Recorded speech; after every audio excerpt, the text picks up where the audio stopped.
ongoing pandemic, how the way of performing our activities has changed, how possibilities of working from home have been explored, how new softwares have been developed in order to cater to such demands.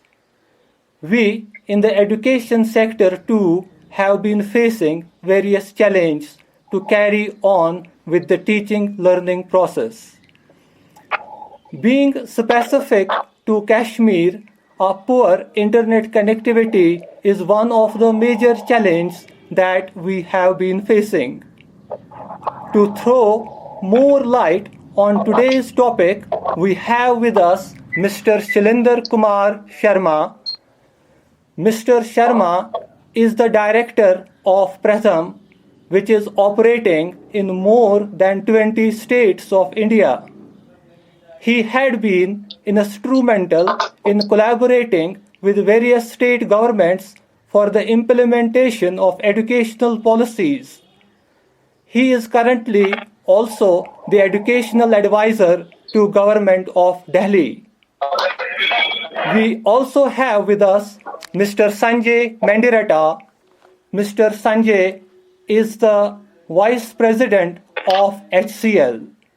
His job demands an extensive travel, and he had been traveling on and off to various countries including United States of America, Canada, Japan, England, France, Germany, Sweden, Denmark, Netherlands, Hong Kong, and some other countries. But despite of performing such a very vital role, in these 5 months he had been facing various challenges and managing his entire work from home.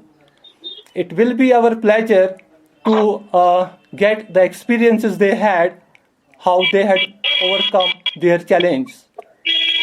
Now, I request our worthy principal to formally welcome the dignified speakers.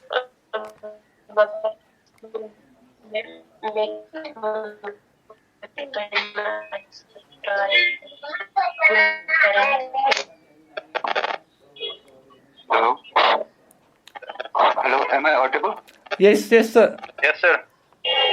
You are audible, sir. Good afternoon to all of you. Very good afternoon to all of you. Thank you so much for joining us for today's webinar organized by Government Polytechnic College, Bandipora. Government Polytechnic College, Bandipora is one of the government engineering and non-engineering 3 years diploma college in K, North Zone. Now, without further switch any context, we will turn the time to our presenters, our mentors today. One, Mr. Shilinder Kumar Sharma ji, Director and Education Advisor to Government of Delhi, and Mr. Sanjay, Vice President.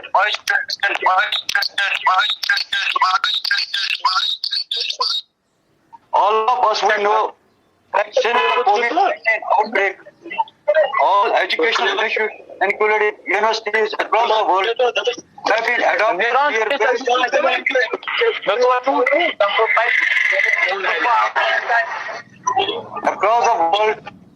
been adopting their ways of teaching and interacting, mostly by shifting to online mode. I am presently thankful to the speakers who are sharing their precious time with us and are sharing their valuable experience regarding how to overcome the challenges conducting with the teaching learning process during COVID-19. Thank you.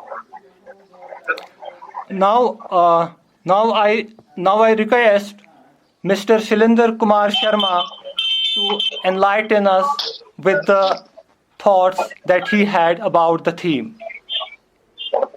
Mr. Shilinder Kumar Sharma.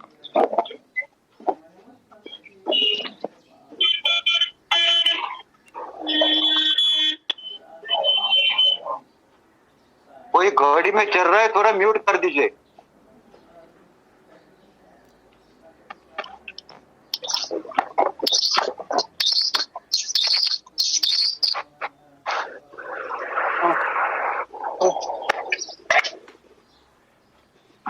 Mr. Shailendra Kumar Sharma.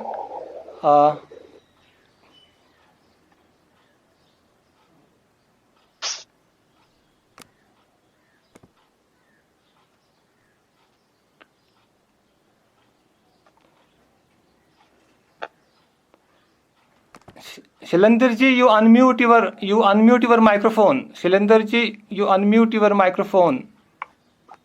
Dr. Sahab. Ji.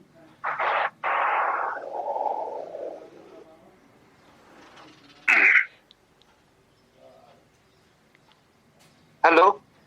Yes, sir, it's okay.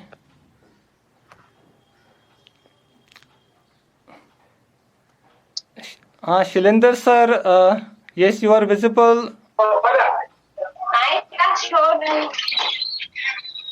Yes, Shailendra sir, you can start now.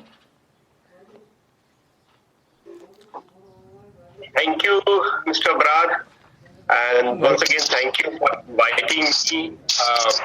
Before I begin, I would like to really thank Government Polytechnic College, Bandipura, the principal of the college, the students who are attending this webinar today, for inviting me and wanting to hear what I have to say on the unprecedented challenge that we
this is what we reason to ourselves, and I hope you'll agree with me that schooling can stop, but learning should not. And if one opportunity is closed, we have to see to open other opportunity. So as a result, we started looking around as to what could be the possible way to reach out. And let me say that for the first time, we also explored closely as to how, say, online medium can be explored. And I'm sure Mr. Mandiratta will explain more in more detail when he would talk about it. But let me also share with you our limited experience on that and the challenge that this online medium posed. Though it is estimated that in our country, nearly 650 million users are internet users.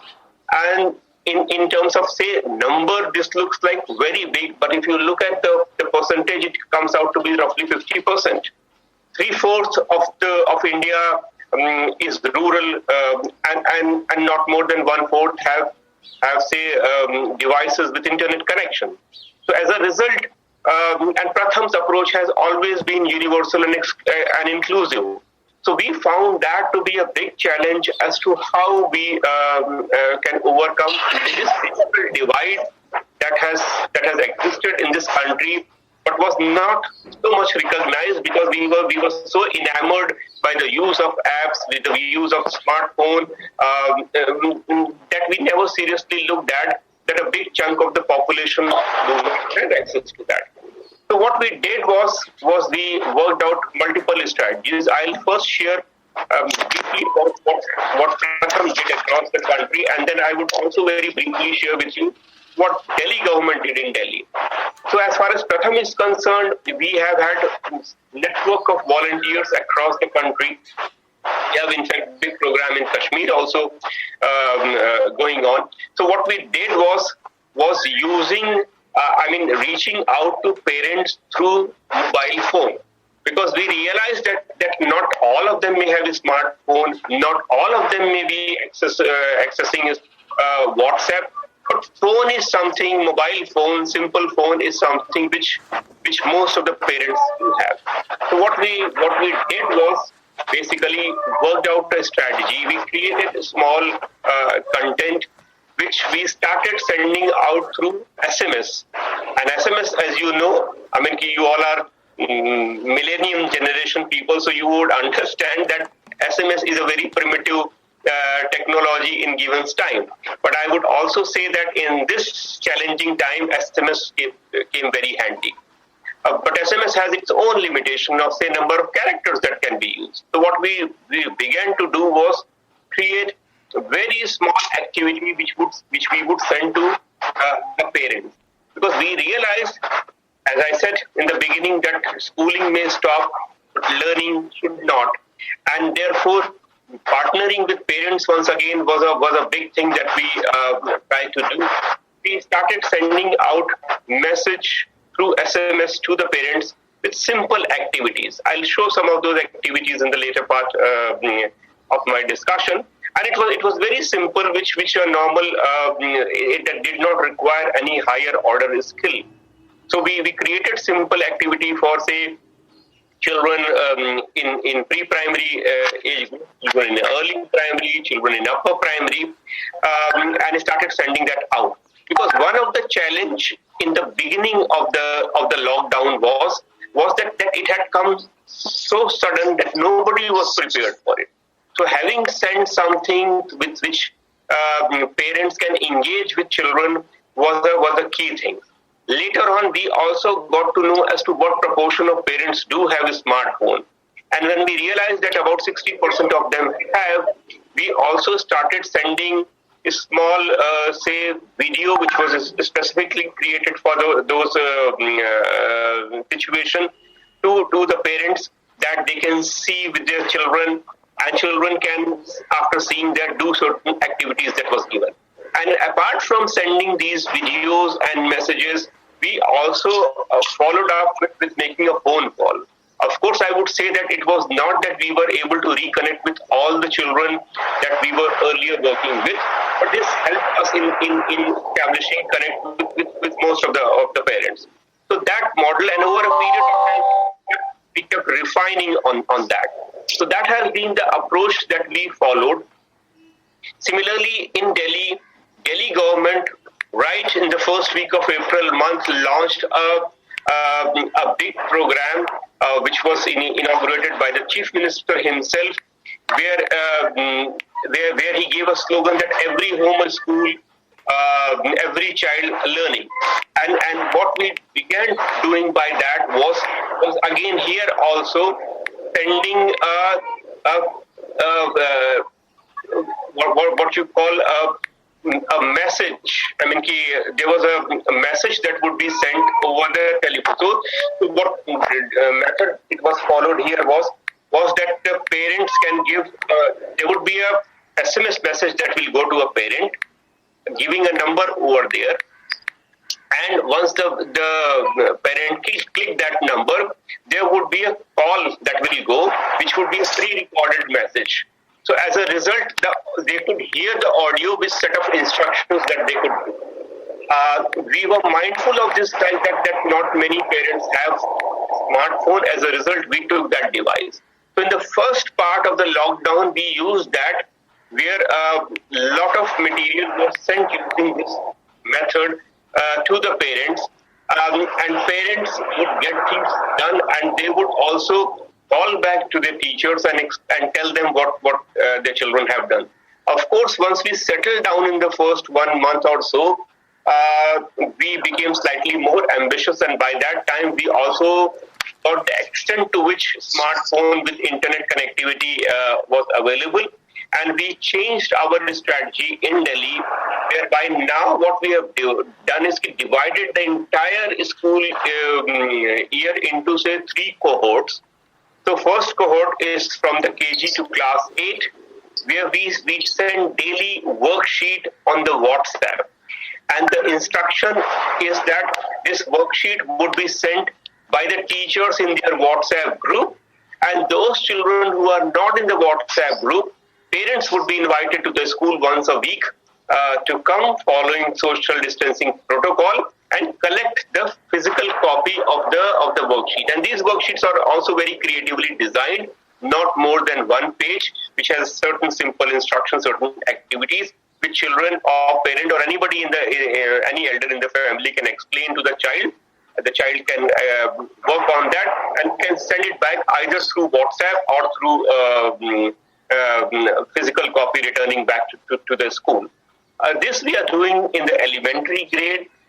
In the secondary grade, what we have done is keep picking up something in the syllabus, some topics, explaining that in the simple term, followed by a couple of questions which children get every day over WhatsApp. And again, those who cannot access WhatsApp can also, their parents can come to school and collect.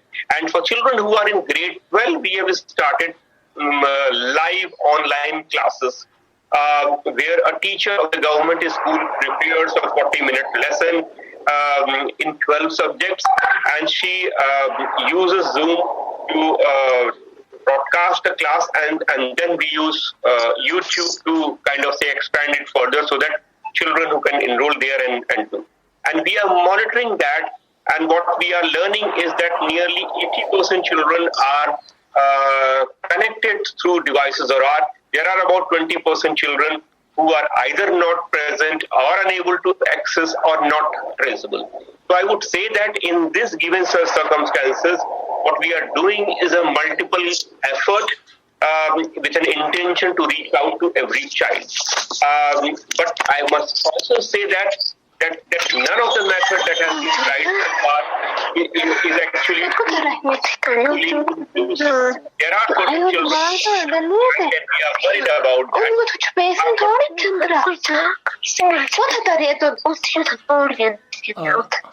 Participants are requested to mute their microphone. I would request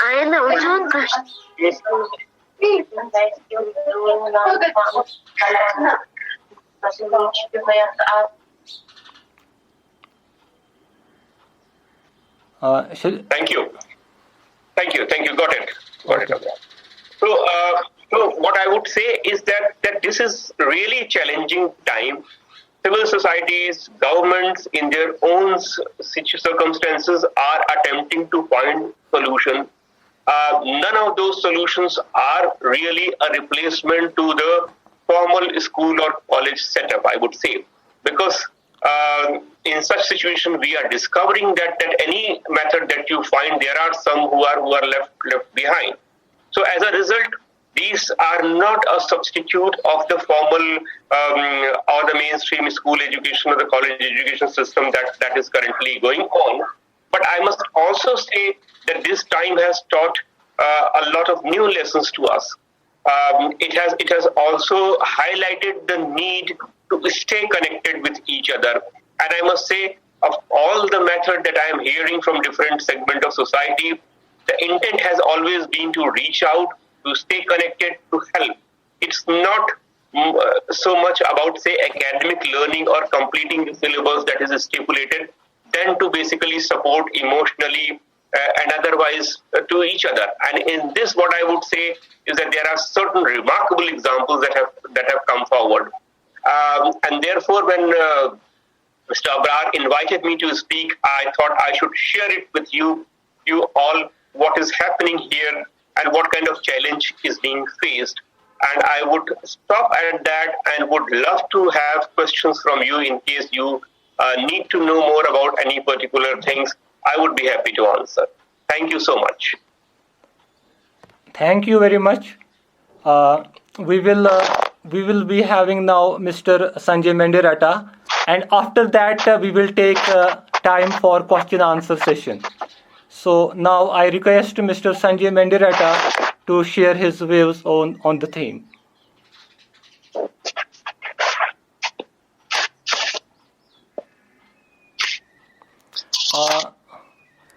We will take the questions soon after Mr. Sanjay Mendirata will complete sharing his views.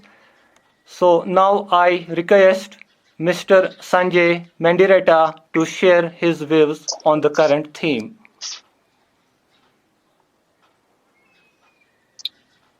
Thank you, Abrar. Am I audible? Yes, you are. Yes, you are audible. Yes, Audible. you. Yes. Okay. Thank you so much, Abrar, for this opportunity. And thank you also the faculty members, principal, dear students. It's a great pleasure for me to share my thoughts with you, and also enjoyed a lot of interesting insights given by Sri Sharma ji on how the learning mechanism process for online has been handled in Delhi. I'm coming from a tech perspective. I work for HCL Technologies, like Abrar mentioned. And mostly I will give you the perspective from how we as an IT organization have handled the current pandemic challenge, and the way it has impacted us, the way it has impacted the delivery models, the way we have kind of, reimagined how to work with the customers, ensuring that the financial and business performance does not get impacted to a great extent. So, as a part of the integral part of the IT industry, HCL Tech, along with a lot of IT players.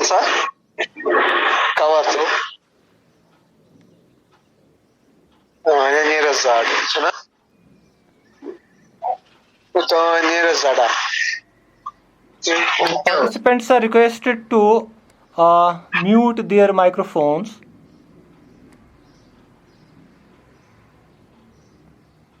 Thank you, Abrar. Okay.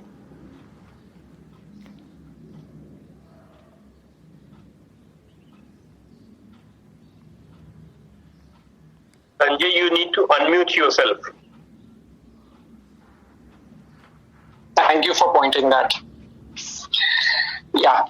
So we were one of the earlier organizations to have realized that human-to-human transmission is happening. And for the sake of business continuity planning, we had triggered off precautionary measures way back in the last part of Jan and February. What it meant was that we triggered this whole delivery mechanism to be migrated to work from home. Now, work from home is an integral part of HCL, or for that matter, any IT organization's HR policy. And this is triggered whenever some employee needs there is some emergency situation.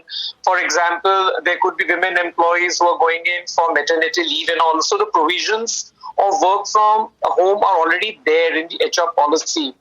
But then we never imagined that the entire workforce of ours, which today stands at 150,000, spread all over the world, would have to be moved to work from home kind of a format.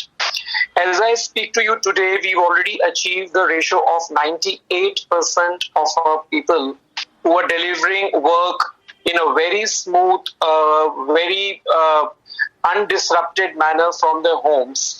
And we have ensured that, a lot of our customers' work is not impacted. Though you would agree with me that there are certain industries that have got impacted quite a lot. And I would call out few of them.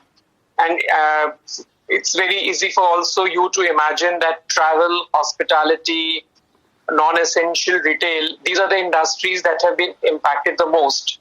While the ones where we operate at global markets, like life sciences, like telecom, have been impacted to the minimum.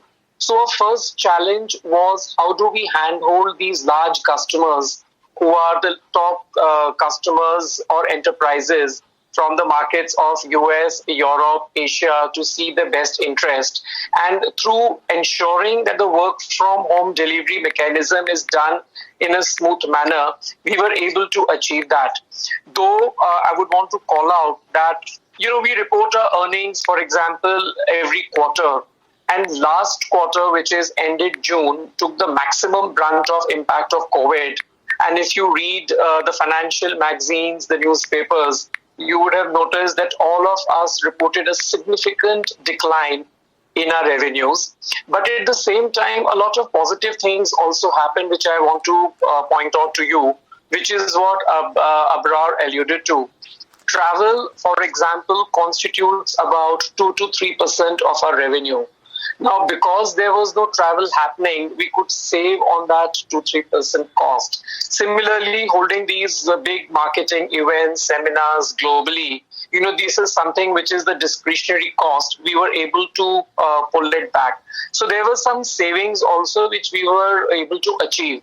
Now, in a situation where we are not traveling, today we are a $10 billion enterprise. We need to meet large enterprises, customers all over the world to sign these big deals which keeps the business momentum going.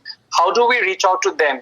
Now here, which is where I want to point out that technology came big time to the aid of everyone. And we strongly believe that technology today is a big enabler. If you see technology impacting our personal lives, all of us use smart gadgets, we use various apps. It has made life so simple. So imagine that when we have to deliver the work, from home, it really came to a hell.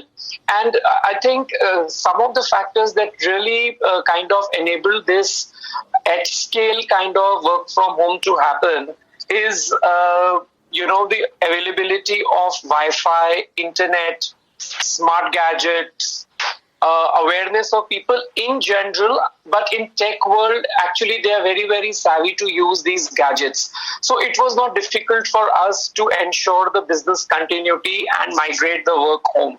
These were some of the factors that really helped us manage the situation.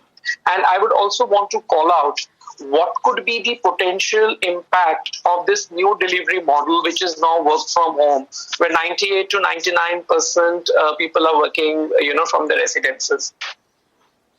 First, from an employment point of view, today it is realized that you don't really need to come to office. If you can do your work from sitting from your home without impacting your productivity, and we actually monitor the productivity levels very, very closely of our employees. We actually realize that the productivity levels have gone up, in this situation.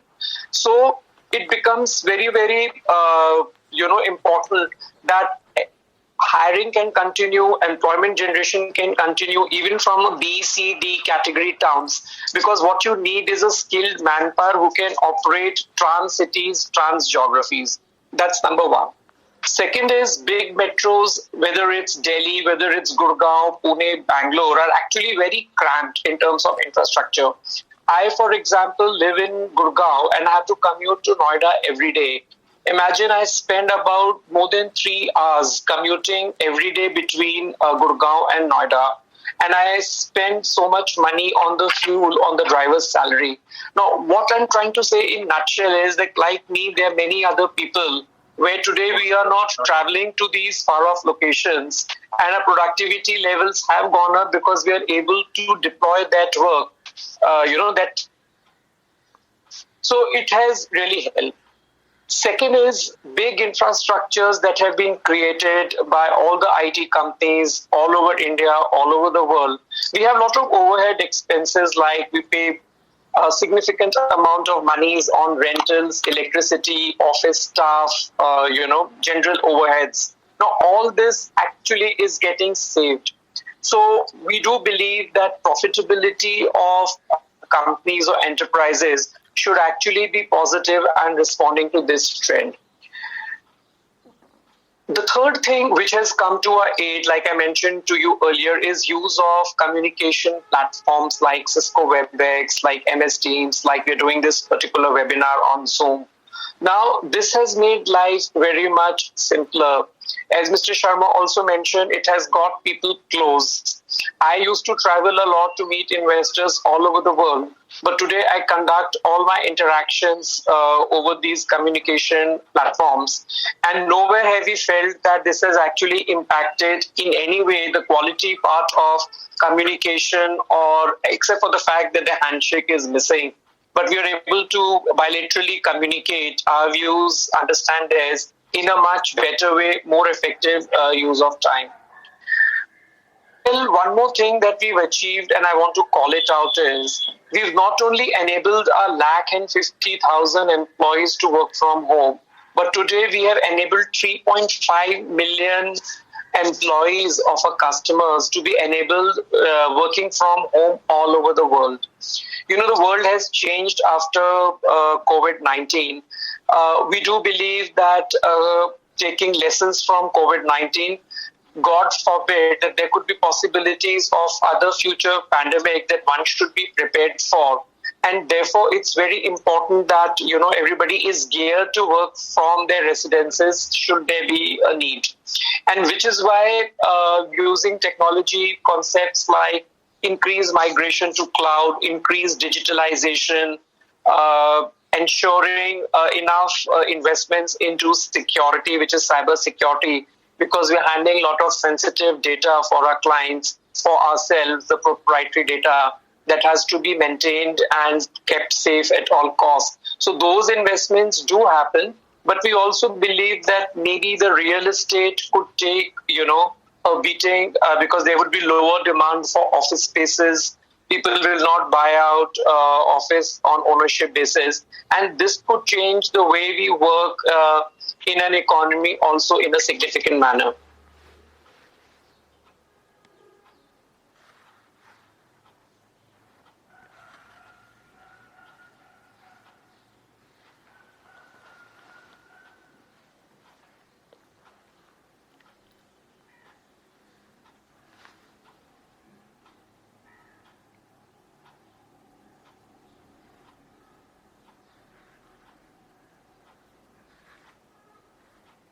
Hello. With that, I will take a pause, and I would be very glad to handle any questions that any one of you may have. Thank you very much. Okay, thank you. So now the topic is open for discussion. Anybody who is having any question, any clarification, it is open for discussion. So we have Umar Shah who had raised his hand. You can ask. You have any question? You can ask me. You can unmute your microphone and ask.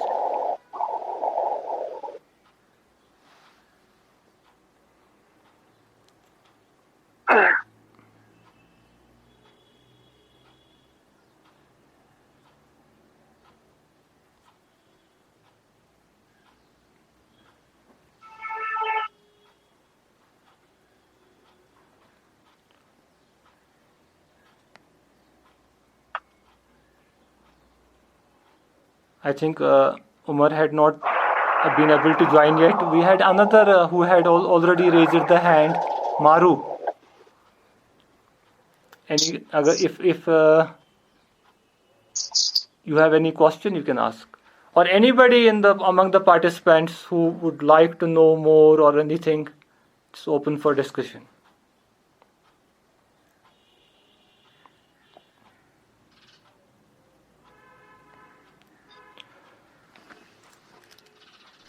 It was very interesting to hear that how Mr.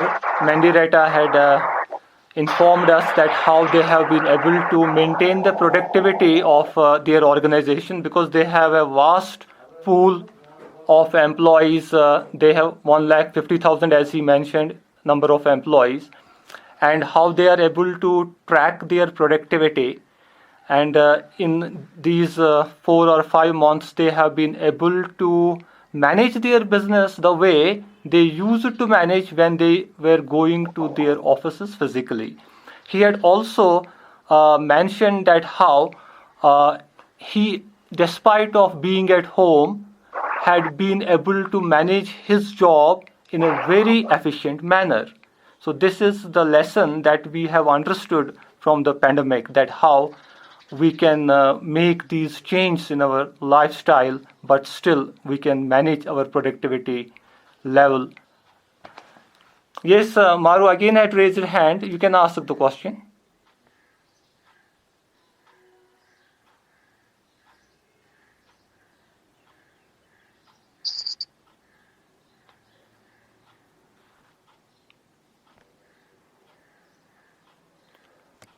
Anybody from the faculty can also have an interaction, can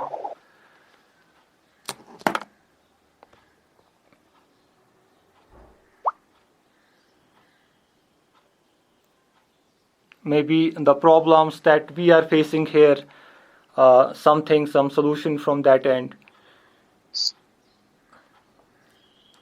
As we have earlier been conveyed by Mr. Shalinder, that how they had been able to manage at various levels, how different strategies have been formulated. Suppose at pre-primary level, they had a different strategy because at that level they had to focus on the parents instead of the children directly. And then at the higher secondary level, how they have been using the online teaching platforms for online teaching. And they have been also training now teachers for making optimum use of the online platforms.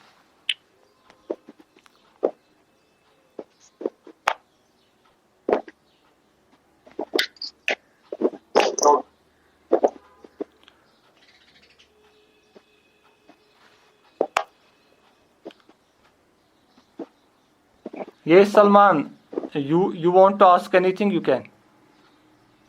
You can unmute your microphone. Sorry, Abrar, I got disconnected in between. I've just rejoined back. Okay, thank you. So I was actually mentioning that how Mr. Shalinder had informed us that how at various levels they have been adapting various strategies to reach out. Suppose at pre-primary level you had mentioned that how you have been making use of communicating to parents instead of the children, and then how it varies from level to level. So what is your suggestion, Mr. Sanjay, as far as our students are concerned? What can because as we are offering a sort of technical knowledge in our institution, and there is a practical part as well. So anything you would like to suggest in that regard?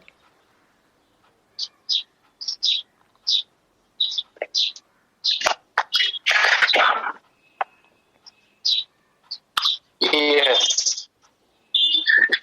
So thank you, Abrar. So one of the things which I will surely separation technologies to develop. And in the new generation, we have business analytics, we have IoT, we have cyber security, we have cloud, so on and so forth. Right. So I would strongly recommend and encourage that the students of your polytechnic should definitely explore options to upgrade themselves on the skill sets, because today the younger generation has advantage over even people like us, because they're very good to work with smart gadgets, and a lot of work today in offices or at homes today is carried out over smart gadgets. We've seen the days of desktops, laptops, and now all of us do a lot of work on the mobiles and the smart gadgets. So it's important that they understand and the use of new technologies, which will make the employment opportunities for them very, very lucrative. And like I mentioned to you earlier, that today it doesn't really matter whether you're sitting in Srinagar or you're sitting in Bangalore. As long as you have the right skill set, you are ready to be employed by any of the top IT companies, and can deliver work from home. Okay, thank you.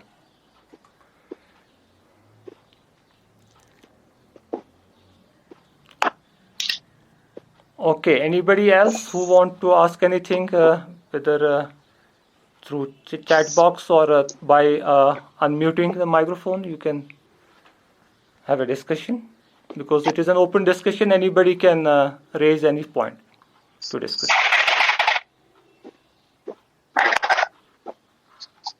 Sir, good afternoon, sir. Okay, good afternoon. Sir Yunus बोल रहा हूँ मैं sir. हाँ जी, आप बताइए बिल्कुल. Sir, am I audible to everyone? Yes, you are audible to everyone. बिल्कुल. Sir, talking about various problems that are COVID-19. As we know, both teacher and students are facing an internet issue. Hello. Right. Yeah, it is audible. You carry on. You can switch on your camera as well. Yes. Okay, sir. Sir, talking about the various problems faced due to the COVID. Sir, let me first talk about both teacher and students are facing internet issues. This is a main problem and a big issue that is being faced by the students and teachers in our valley. And talking about the other issue, here we know that different social background, and not every student has an access to an internet. So this is another problem faced by the students who are socially down. And talking about the other problem, which are faced by the teachers nowadays, is that the teachers are unable to run from their shop.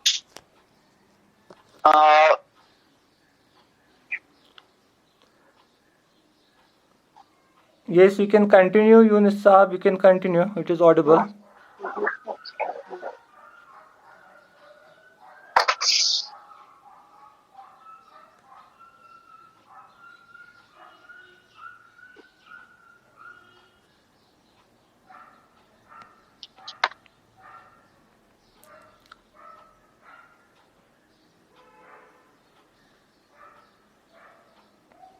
So, I hope Mr. Shilender may have got the question. Actually, it is one of our faculty members. He wants to know that in this time when the technology, internet connectivity is very poor, is there any way that we can manage it despite of poor connectivity? Because most of the people who are making use of smartphones, they have access to 2G internet only here. So what is your suggestion in this regard?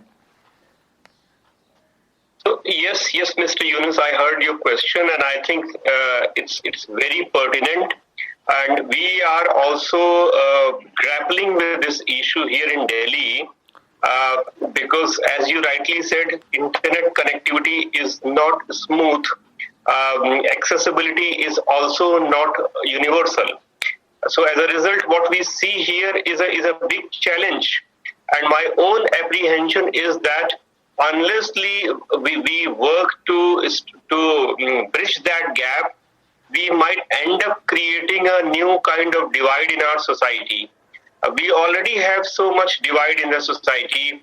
There are different quality of education, different set of children access, which perpetuates the inequality in our society. My own apprehension is that the new challenge that has come has full potential of exacerbating this divide through digital accessibility. And that is why the government of Delhi, when it adopted its strategy, it was mindful of this situation, and therefore we did not go completely on the online mode, because we knew that there would be certain children who would not be able to access that. Either they won't be having device or they won't be having internet connectivity. So as a result, we had multiple strategy, and we used whatever facilities we have. For example, making a telephone call and talking to the child is also an important term of engagement. Of course, not everything can be replaced. Everything that happens in the school cannot be replaced. But we are also aware that even with online method, everything that happens in the school cannot be replaced, because the school is not. It's not able to hear your sir. Net speed is also 2G. क्या है बदल में क्यों? Mir साहब आपका yeah. So as a result,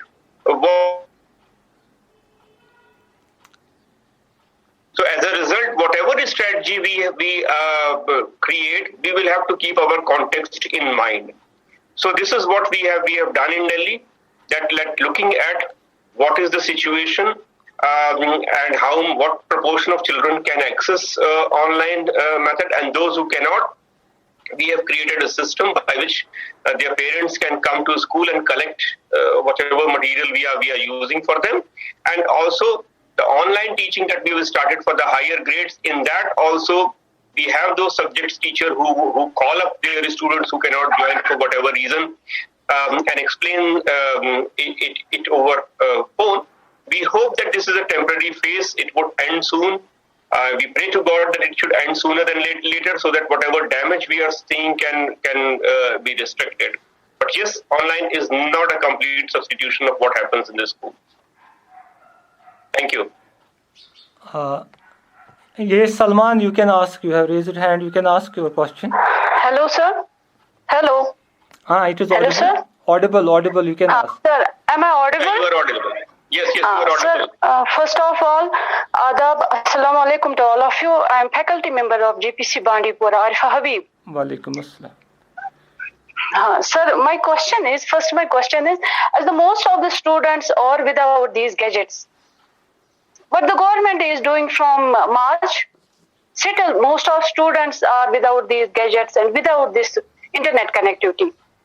Most students are complaining about that we are not receiving the proper online material, online study material.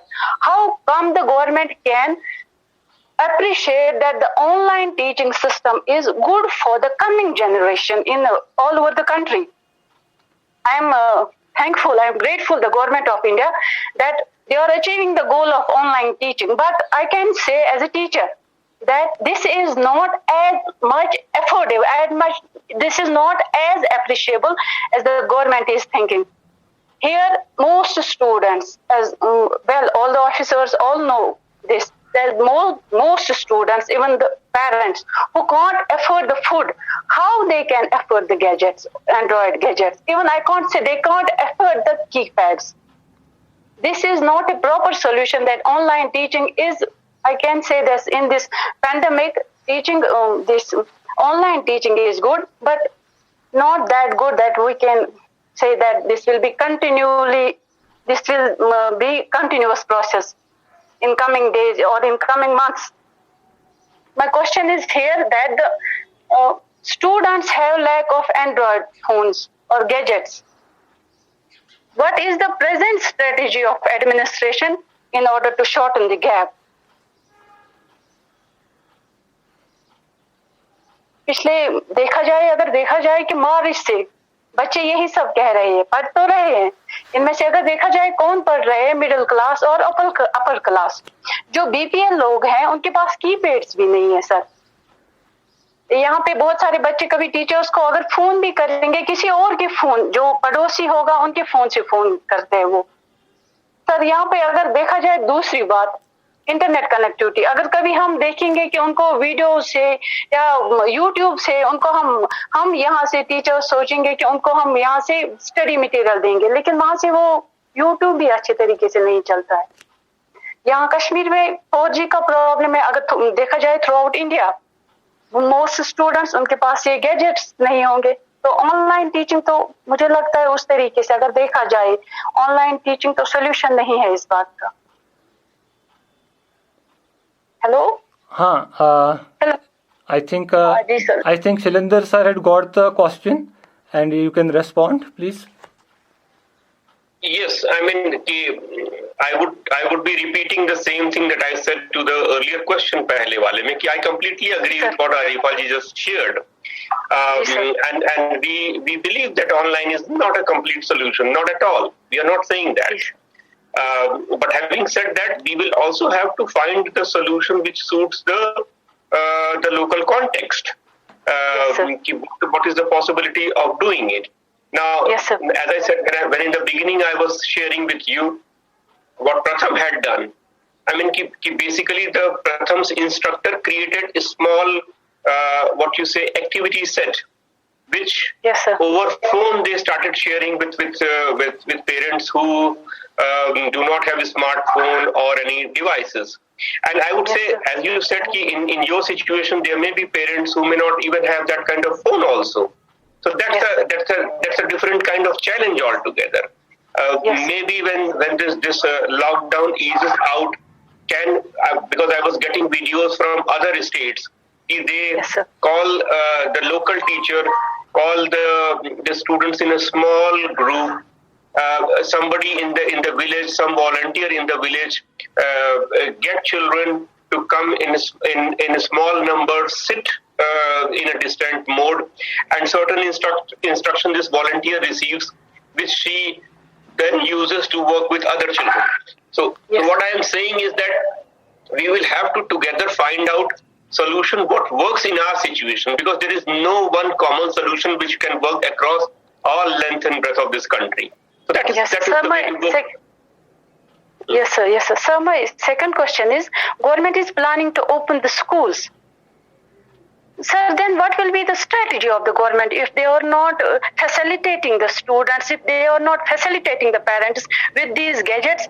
How come these students, or if the government is not facilitating, is not giving these hospitals with more ventilators or something, lack of medicine, then what will be the strategy of the government to open the schools, sir?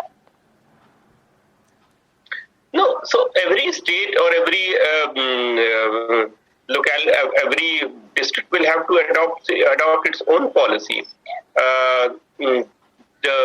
Like in case of Delhi, the Delhi government is planning its own action depending upon what kind of situation they have. Similarly, the administration in Kashmir and Jammu will have to plan depending upon their situation, what is possible at that. What Government of India basically is deciding is that they have taken a call that till 31st August, educational institutions will remain closed. Now, wherever they say that is possible, you can open. Under what conditions those would be open, who will be called, what kind of social distancing protocol will be followed, what kind of security and other things should be followed will be determined by the concerned administration, keeping their situation in mind. So I don't think there is one common direction or a strategy for the entire country. There has to be like a multiple strategy depending upon the situation in which you are located. Yes, sir. Thank you, sir. Now, sir, my second question is this community class good for the students, sir? Community classes, sir. As most of the teachers are saying that we are taking the community class. Is this community class good for the students, sir? I would say something is better than nothing. At least through community class, students and some adult are getting together and doing some learning activity. It is not a perfect substitution for what can happen in a school, but still I would say it's better than doing nothing. Yes, sir. Thank you, sir. Sir, my second this question is then we can open the schools, colleges as both the colleges, universities has all the open grounds. Then we can start with these community classes, sir, from 1st September. Sorry, I can't say about that. That is the concerned administration has to decide. I can't. Thank you, sir. Thank you so much. Thank you, sir. Thank you so much. Now we have Mohammed Salman. You have some question? Please be brief. Okay. Thank you, sir. Am I audible, sir? Yes, you are audible. Yes, you are. Thank you, sir. Good afternoon to everyone. My name is Salman Shafi Akhund and I am a student of Travel Tourism and Hospitality Management from Government Polytechnic College, Vanipura. Sir, my question is to Mr. Shailendra Kumar Sharma, Honorable Director Pratham and Education Advisory Board of Delhi. Sir, as we see that, sir, our valley is a very hostile region, sir.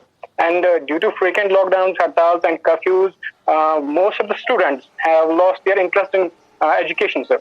Whenever such incidents occur here, lockdown periods, and whenever the lockdown period ends, students are not able to immediately cover up with their education, sir, because of the loss of interest and loss of the hope for their future, sir. And it happens. And I have seen many students. I have met with various students, and they have experienced such feelings about it, sir. So I would like to ask, sir, what are the possible techniques that to cope up with such situation and to retain that interest again for learning during and after these lockdowns? Thank you, sir. So Salman, I would admit that I don't have an easy answer to the question that you have asked specific to the situation in Jammu and Kashmir. But I can share what we do in Delhi that might be of some relevance to your situation also. But I'm not claiming that that's a complete solution. I would also want to share with you what the Deputy Chief Minister and Education Minister of Delhi has been saying in his frequent meetings with the parents and teachers when he is reviewing the contact program that we are having in Delhi. What he has been saying is very interesting. He says that sooner or later we will develop vaccine for corona. There would be solution for everything that we are talking about, any challenge that we are facing. But the loss that the child is going to incur today can never be compensated. So I would take that example to your situation also, that due to frequent lockdown or frequent disruptions, children might lose interest in their studies. So my own, if I were in that situation, my own take would be that we have to have some mechanism by which we stay connected with the students. Lockdown or no lockdown, some way of reaching out, some way of at least जैसे बोलते हैं ना कि हाल चाल पूछना कि आप ठीक हैं कि नहीं, ये जानना भी बहुत जरूरी है. Because in this situation, if anybody feels left out कि हम हमारा कोई हाल चाल भी नहीं पूछ रहा है, it can be very depressing situation for children. And that is why the strategy that we adopted in Delhi was basically not to cover the syllabus in the first go. कि वो जो स्कूल में पढ़ाया जाता है, we are not so much concerned of replacing that, but we were very concerned about the well-being of children. उनसे हालचाल उनका पूछना, उनकी सलामती के बारे में पूछना, और कोई मदद अगर करने की जरूरत पड़ती है तो उसको देना. That is the key. कि ठीक है, situations will come and go, but at least support has to be there. So that has been our way forward strategy here. Yes, sir. Yes, exactly. Yes, Umar Nabi wants to ask a question. Umar Nabi. Sir, excuse me, sir. Hello. Okay. Hello. Yes, you are audible. Sir, I would like to ask Mr. Sanjay Mendirata, would you please like to comment on this situation, sir? Right. I would request Mr. Sanjay Mendirata to respond. Sorry, what is the question about the earlier question? Sir, this is about the loss of interest that the students face due to these lockdowns or due to these curfews and frequent lockdowns that happen in the valley, sir. They lost their interest in this education, and they are not easily able to retain this interest, sir, after the lockdown. Right. Sir. So what would you like to comment about this, sir, or any technique or suggestions about this? Yeah. So, because we all have children at home, and it is a general problem that we are seeing in all, every home, where because children are not going to school or not, they are able to go to colleges and all. So, what we as parents actually also do at home is to generate a lot of interest for them in activities that they really like to do, And there's so much of time today available because everybody is at home. Parents are there to guide. We are sitting at home to give them the right guidance. We have children who are also saving time by not going to school. So this is also a time to make best use of pursuing your interests, that you otherwise would not have been able to do. Because, one can maintain that kind of a balance between doing that academic studies while also pursuing, some children are good at skills like art, There are a lot of opportunities. There are a lot of online programs which are there that can suit everybody's interest. So it's very important to keep the mind positive and mind powerful. And that positivity can come if you're engaging in a lot of productive and fruitful activities. Because we have to constantly tell these children that, look, this is a temporary situation. This is not going to last. And there is, positivity at the end of it, because we are also seeing that the lockdowns are getting lifted and there is visibility when the normal activities would be resumed. But the best option is to tell them and encourage them to pursue a lot of interests, lot of hobbies that otherwise would not have been possible. So that besides academics, they're also able to generate a multifaceted kind of personality and make best use of time. Yes, sir. Thank you, sir. Yes, Umar Sir, I have one more Umar question Nabi wants to ask a question. He raised his hand.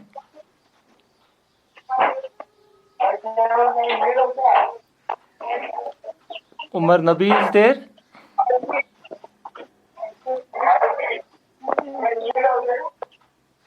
Okay, so I think before we conclude the session, on behalf of Government Polytechnic College Bandipura, we are really thankful and express gratitude for sparing your valuable time with us and sharing the thoughts regarding the current theme. So once again, very thankful to all of you. Thank you. Thank you. Thank you very much. It was a pleasure, very interactive and a good session. Thank you very much. Thank you. Thank you. Thank you, all of you. Thank you. Thank you, Sanjay. Thank you. Thank you. Nice meeting Thank you all of you. Thanks, Mr. Sharma. Bye-bye. Thank you, sir. Thank you. Bye-bye.